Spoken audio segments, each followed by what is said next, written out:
Yo, what's up? I'm Alex, and this is how I made a dark loop with my buddy Torres.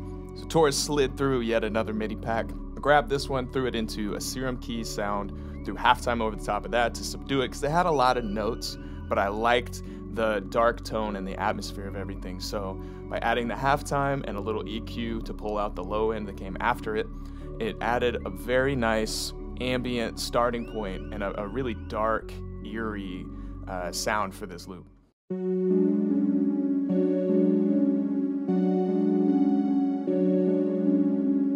Next for a counter, I grabbed a really ambient pluck bell.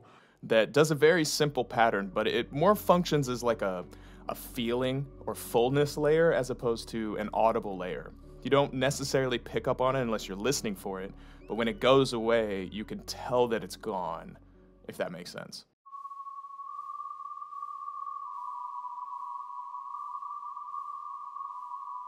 It adds some repetitiveness as well to kind of catch the ear.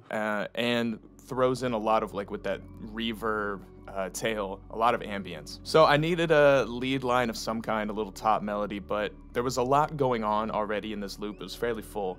So all I did was grab a lead sound from Serum that had a lot of delay on it and ambience again, and played a really, really sparse 3-note pattern with one variation on the way out, just to give the ear something else to catch on to and keep the melody moving.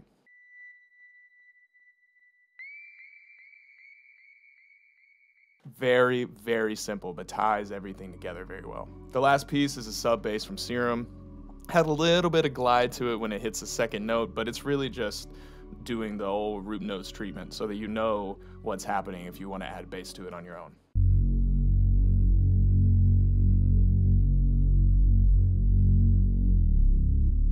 And that's a loop.